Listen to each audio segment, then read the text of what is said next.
Okay, good evening, everyone. Welcome to the latest in our series of town hall meetings with Roadmap for Progress. My name is David Donofrio. I'm proud to be the chairman of the organization, and today we are joined by Sergio Lopez.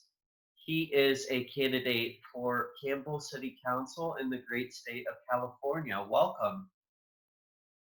Hi, David. Thanks so much for having me. It's really a pleasure to be here tonight.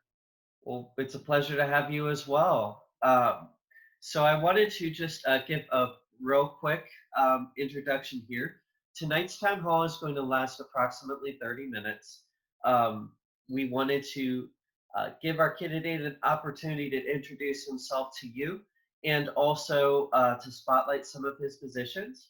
I do want to mention that there is going to be a donation link which is attached to this video. If you would like to go ahead and support Mr. Lopez in his pursuit for public office, we're also going to be having a day of action on the 29th of August, where you can get involved from anywhere in the country to support his campaign and help get him elected.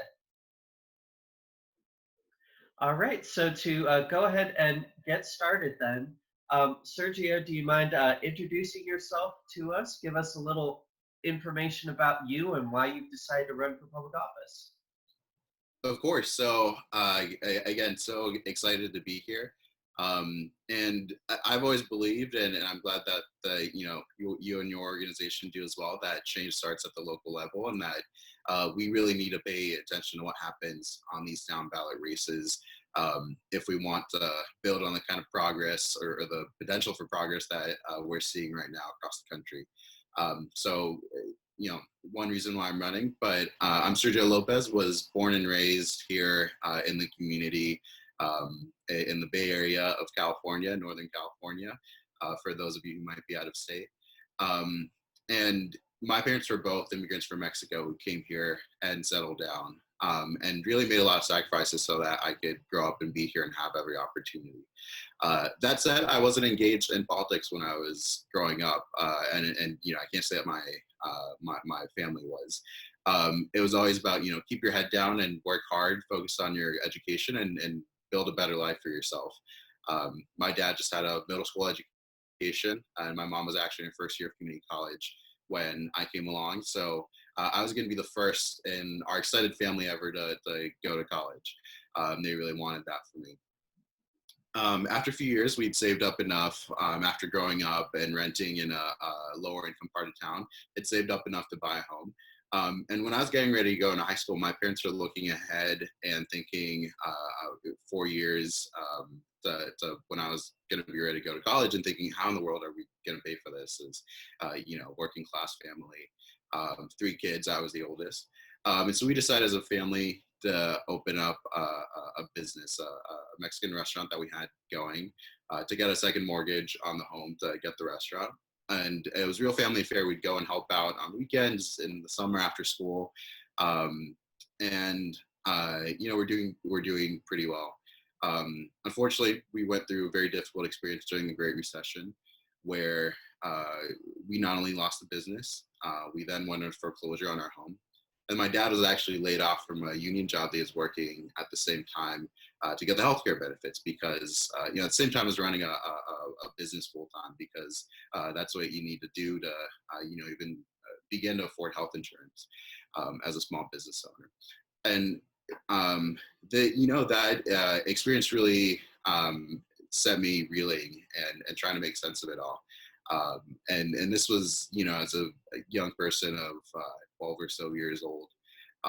And the more that I looked into it and did research and, read about it, because what my parents had given me and supported was that love of reading and learning and trying to figure out the world around me, which was then supported by some incredible public school teachers here in Campbell. So I used that and figured out that there were actually people in power, policymakers, who for years had been making decisions that you could actually look up and trace back that had led to me and my family and millions of others being in the situation.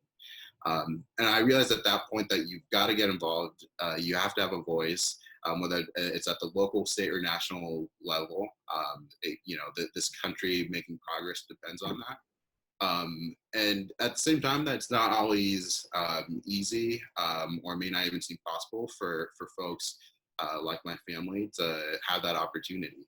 And so I made the decision that I was gonna be involved. Start at the local level, had experience up to state, national level. But for me, the local community was really where it was at, because not only was that the community that supported me and helped raise me, but that was where I felt that I could have the most impact. And for those of you listening, particularly as young people, where you can talk to your representative, where you can uh, work on organize around a particular issue, or even run for office yourself. Um, and so I made that decision, and worked in public service for over a decade.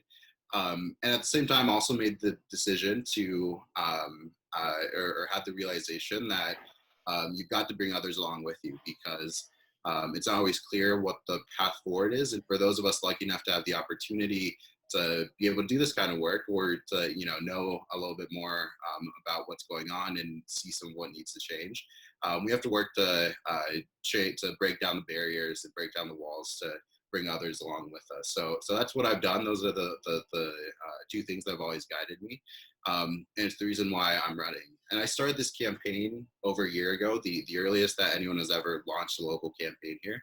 Um, Saying that we need to focus on these issues, on addressing our housing crisis and supporting our small businesses. And when I launched, a lot of people said I was being too alarmist, I was being too negative, or that we just can't do anymore at the local level, or it's not government's job, or if a business fails, that's too bad, but they weren't meant to succeed. And unfortunately, as we're seeing now at the national level, but certainly here in my community, those issues have only become more important. And a lot of those same people are now starting to talk more about these issues, but at the same time, we're not doing nearly enough. And having someone who has been through that perspective of actually living those issues, knowing what it's like, and knowing also the pain that it causes families, and to go through that, and the pain that's being felt right now in our community, will really make a difference for us here in Campbell, in terms of the issues that are addressed, the ideas that are brought up, and the people who are brought into the process. So that's why I'm running. Why those issues are more important than ever, and so excited to have a chance to talk to you a bit more about that. Wonderful. Thank you so much for that. Um, so to dive in a little bit, as one of our endorsed candidates, we definitely view you as someone who will put our country and your community on the roadmap for progress. And so can you speak to a little bit as to what that aspiration means to you, and what you believe that your role can do to move us on the roadmap for progress? Absolutely. I see really two aspects. One is just the policy. And because I'm a huge geek and reader and policy wonk as well, I'm very proud to put forward the most progressive and comprehensive and realistic policy platform that we've had in Campbell, with over 36 white papers, citations, studies, you name it, a cost analysis. That actually looks at the local level here. It's specific to Campbell, given our budget, given the way that local government varies across the country, certainly, but even across the region, and taking all those factors into account, what can we do realistically, but still, ambitiously to move us forward? And so a number of issues that we could talk about: women's rights, racial equity, climate change. What can we do to affect that at the local level, and make the biggest use of the platform that we can. And I think that's the difference between some of the old ways of doing things, and some of the people coming up around the country now that I'm really excited about, is that there's kind of the bare minimum that you can do of the literal job description, showing up to meetings, and being there. but there's also an opportunity to think creatively. And being in office, or even just as a candidate running for office, gives you a platform to talk about these things, raise attention to them, and even change the way that people are thinking about some of them, change the conversation. Um, and so that's the other aspect where, I think we can see progress, is that, apart from just the policy issues, I think the bigger overarching picture is rethinking the way that we do politics, and what is possible, and especially at the local level, where a lot of times people just say, oh, we don't have the budget, we don't have this or we don't have that, so we can't do anything. But there are a lot of things that you can do, with that platform, that have nothing to do with the budget. And so a lot of them have been things that I've done during the campaign, write op-eds to raise awareness around an issue, or actually, knowing how to communicate in the new media environment and having those relationships with the press where you can raise awareness, raise stories around an issue that people might not have otherwise have known about, because it might have just snuck through in the budget and nobody's looking at it at the local level, particularly, as we've had resources cut and jobs lost around the country in the political press. Um, and then also in the way that we, as leaders, engage with the community and who we bring in. As you can tell from my story, something that's incredibly important to me. But making sure that you're not just talking to the same people who are already going to show up anywhere or who are already engaged anyway. At the local level, that tends to be your Rotary, Lions clubs kind of groups, maybe the Chamber of Commerce, which here at the local level are great people who I've worked with closely over the years. But at the same time, that excludes a lot of our community. And one of the things that people don't realize in Campbell, because our leadership doesn't reflect it, is that we're an incredibly diverse community. We just don't see that. There's a lot of structural barriers to having that kind of diversity reflected in our leadership. So really making sure to speak to everyone and bring in other groups and people into the process, and having that ongoing two-way relationship. So what I always say when I'm meeting with people or with groups to try to get their support is, regardless of whether or not you end up deciding to support me, let's build that relationship. And if I am in office, I'll come back to you and say, here's this issue you should be aware of. What are your thoughts, or what ideas do you have for changing these policies? And so building that two-way street, and really rethinking the way that we even think about politics at the local level. Thank you so much. And that's so true. And I think that you provided kind of a perfect segue into one of the questions I wanted to bring up, which you mentioned making our governments look like our communities. And so one of those things that immediately comes to mind is the Black Lives Matter movement. We have, um, I think a lot of people have been awakened to a situation that for too many is the reality every single day. I think it's, just awakened in people who don't face that every day. Uh, and I think that this is one of these times where personally and us as an organization, we want to make sure that this is not just a slogan or something that we paint on the street, but that we're actually doing something to fix systemic racism. And so I want to hear from you, how this movement has affected your own community, but also something that it has maybe pushed to the forefront of your own agenda that you would like to accomplish once in office. Yeah. So Campbell's a very progressive community, and again, not necessarily something that's reflected in the leadership because of some of those structural barriers. But in the last Democratic primary, we went 80% for Bernie Sanders as an example. Wow. So very progressive community. And so there's a lot of support here. It's a very welcoming and inclusive community. If in terms of the general populace, and so there's been it's a very small town, but there have been local marches and protests around the Black Lives Matter movement, which I'm very proud to see.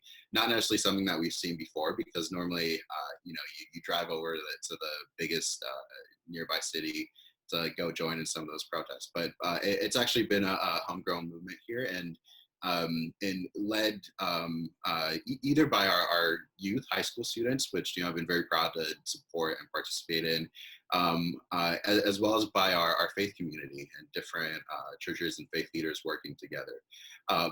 And with some of those groups who have not necessarily engaged around these issues before, but bring a lot of passion and energy.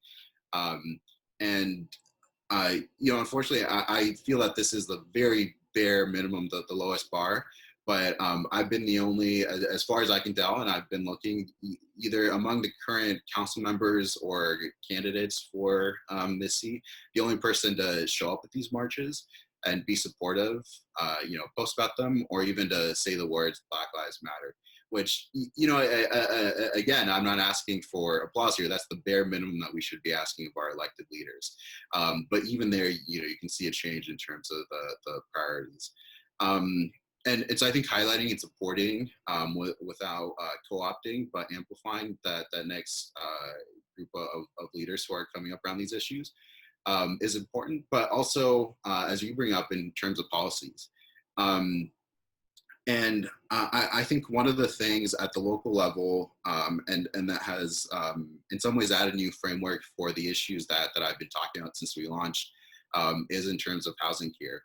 And certainly around the country, but particularly in California and in the Bay Area, I would argue that we have the worst housing inequality and inequity in the country.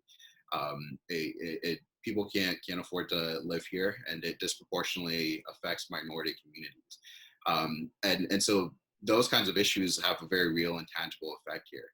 And I think one of the interesting things that we're seeing already, but that we're not done seeing how it's going to play out in terms of the national going local, is how both the Black Lives Movement matter, and I would even argue Trump's reelection campaign and the kind of the very blatant way that he's trying to play to suburban white fears around minorities.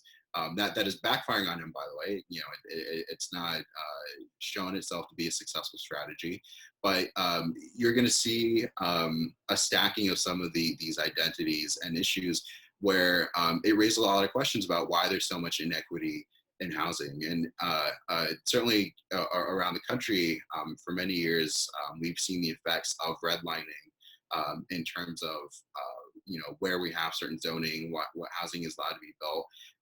And then here in Campbell, our nickname is the Orchard City. So we love our trees. Part of my climate platform is to plant more trees, something that there's a lot of support of. But even the kind of greenery, which is more important than ever now. We're in a heat wave rank here right now. That also stacks along with the economic inequities in the community, where you have some heat deserts, and then you have others that have this beautiful foliage. And so I think it's raising a lot of questions around that. And I just finished a book I'd really recommend to everyone listening, which is Ezra Klein's Why We're Polarized.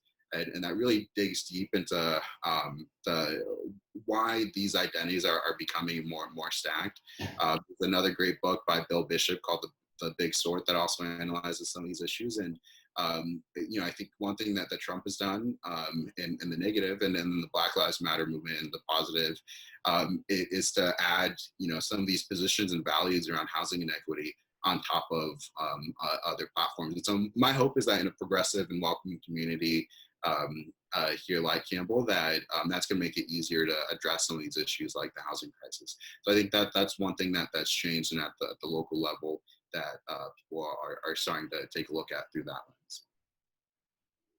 That's a great answer, and absolutely, I think that housing is one of those things that crosses all the lines. It certainly could be improved quite a bit in my own community here as well. So thank you so much for bringing that up. Something else that you touched on, that particularly our committee was very interested in from your questionnaire. One of our values is women's rights, and I know that this is something you're very passionate about as well. And so we'd love to hear some more about how why this position is so important to you, and particularly in city council, what you think can be done in Campbell to make women's lives better. Mhm. Yeah, absolutely. And in my own platform, I frame this around the broader issue of gender equity because, a lot of things that we think of as women's issues also affect for example, the trans and non-binary members of our community and affect men as well. And a lot of the flip side of a lot of these issues around inequities is that toxic masculinity also hurts men as well in many ways. And so there's a whole plethora of ways in which these issues are interconnected. And one of the things that's really important to my backstory, and when I'm asked I usually have the question, what's the policy accomplishment that you're proudest of? And for me, it was working on a landmark piece of legislation here in California called AB 1312, which was the Sexual Assault Survivors Bill of Rights. And that was when I was national organizing director for a group called RISE, which I invite everyone to check out and to support. Their mission is to get Sexual Assault Survivors Bill of Rights signed into legislation in every state around the country. And they have a founder, Amanda Nguyen, who's an incredible organizer, has an incredible story, and has been a real mentor and has made an incredible impact. And it's an issue that I've worked on for a long time. When I came to college, I organized around changing our school's Title IX policies. That actually also turned into a broader research paper and actually a book that I'm trying to get published on the history of Title IX, which was because of student organizers using their power to reshape this law that Congress had written for complete other reasons, and that originally was not even going to include gender equity. And there's different stories as to why it did, but some people say it was a joke because they thought it was so ridiculous, or it was a poison pill because they thought it would kill the bill. But it got in there, and then these students reinterpreted that law to suit their ends, and now sexual assault and misconduct on campus is covered under Title IX, which is what most people know this law for. And so it's an incredible story of how students and organizers and just everyday people can use their power to shape the law. It's not because Congress sat there and thought this would be a great idea, but because students use their own experience to use the tools that were available to them. And so, that kind of story is something that's really shaped my thinking as an organizer, and the kind of approach that I would take to this job. Is to think about all the tools available to you, and how you can put pressure on different parts of the system. So that I came around with this history of having organized around this issue. And here in California, it was signed into law in 2018 by then Governor Jerry Brown, who, while he did a lot of great things as governor, also looked like he might not sign the bill. And so I organized with some incredible organizers that I was coaching, a campaign from local leaders to show support for this legislation. Was able to get it passed into law, and now today there are people who are benefiting from that and from the changes of making our justice system just a little bit more equitable. And so that kind of approach is something that has really shaped me and shown me the power of local leaders to influence even state legislation, and even up to the federal level, because you have a voice on these issues. I put out a whole platform on gender equity, building on some of these issues. So very excited to get the chance to work on that a little bit more at the local level. That is awesome. For everyone, if you are joining us late, or if you've not heard, we are meeting today with Sergio Lopez, who is running for Campbell City Council in California. If you would like to support his campaign, we do have a donation link attached to this video. And we're also going to have a day of action on August 29th. So stay tuned for that. You can help his campaign from anywhere in the country. Um, so Sergio, I wanted to lead into a question about leadership in general. So, as we're all aware, and as you've already alluded to, from the very top, we are lacking leadership. And a lot of people are very disillusioned right now when they turn on the news. People might be turned off by both sides, and they may wonder, why should I even vote? Why should I even get involved? And so I was wondering if, those who might be maybe just watching this video and maybe they're getting a little bit re-inspired again, um, you know, why is strong leadership important, and what are qualities that you would like to start in your own community, kind of restoring so that people can trust their leaders again and be proud of their government? Yeah. I think strong leadership is inclusive leadership. Um, and for at least for me, I think the work that's most influenced my views on leadership is the Tao Te Ching, Lao Tzu, and something I read at least once or twice a year.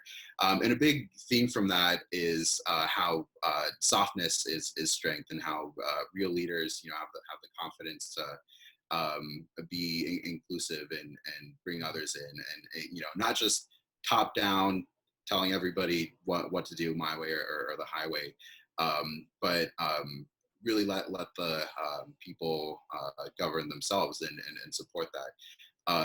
And so my approach is that our democracy is better the more people are included.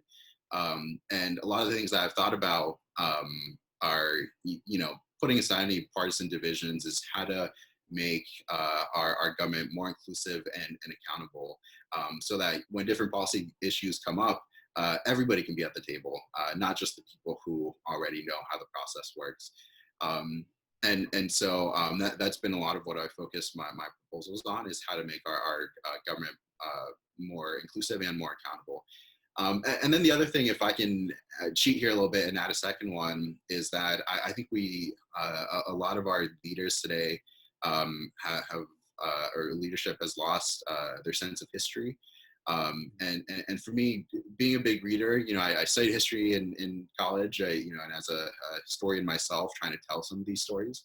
Um, there's just an appreciation and understanding that you get for um, why things are the way that they are, that is necessary in order to change them and re-envision how they can be for the future.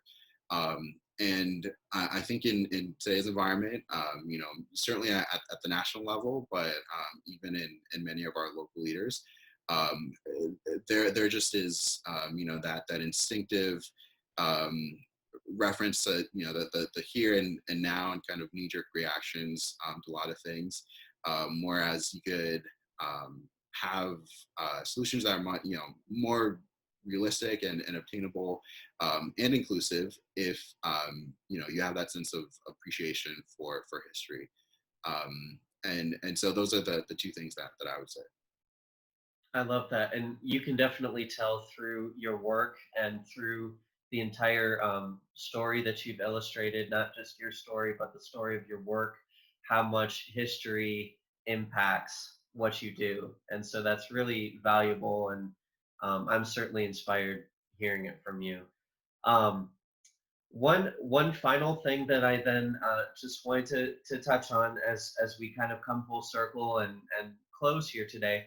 I did want you to go ahead and have the opportunity to sort of give your closing statement, but as you do so, to kind of be cognizant of this entire national audience that we have, and let people know, particularly. So I'm thinking about especially in a state like yours, where it is very progressive, it is very blue.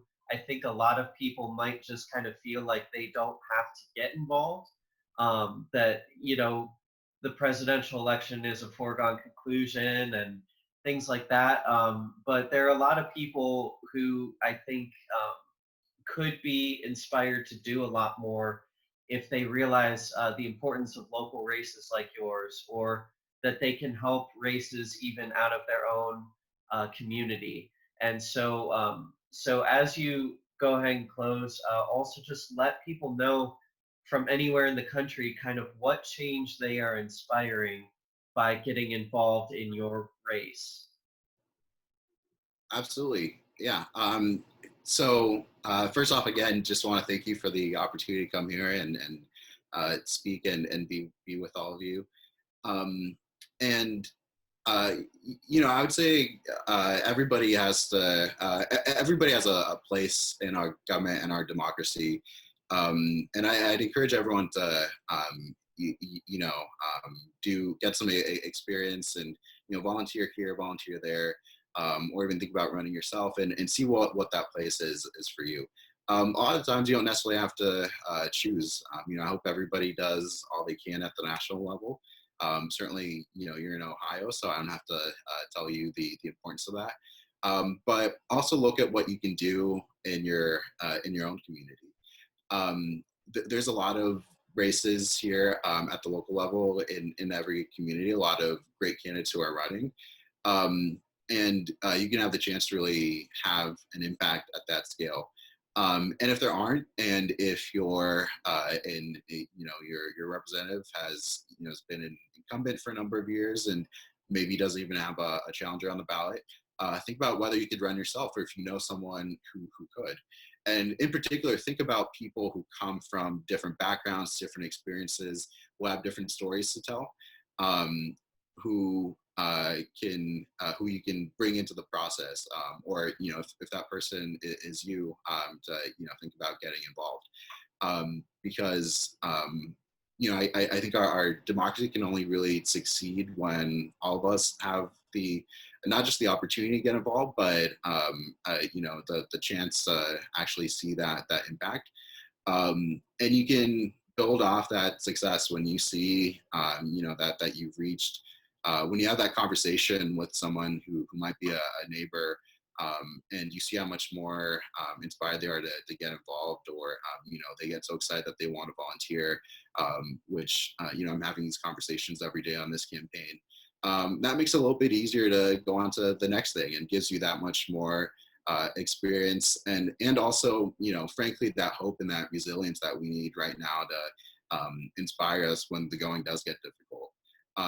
And so I certainly hope that people watching this will decide to help out, whether it's with donating or with volunteering. And for our day of action, we're going to have text banking, phone calling, so really excited about that. um, and it's something that'll really impact the community here and change what the face of leadership looks like. I certainly won't be the last one, and I certainly will bring others into the process. If I am elected, even if I'm not, I'll keep working to benefit that to improve my community. But even if it's not this race, look in your own community and see what difference you can make there, because I guarantee that there's an impact, either with the current candidate, or it could be you next time as well. So that's what I hope people come away with. And again, just want to thank you so much for the opportunity to participate. Really been a pleasure speaking with you. You are so welcome. So, thank you so much to everyone that joined us today. Again, this is Sergio Lopez. He is running for Campbell City Council in California. And so, on behalf of all of us at Roadmap for Progress, thank you so much for joining us today. Do keep in mind that you can contribute right now to Sergio's campaign on the link, or get involved on the August 29th Day of Action. And then definitely stay tuned next week for our next town hall series with another endorsed Roadmap for Progress candidate. So thank you again, Sergio, so much for joining us. Thank you so much.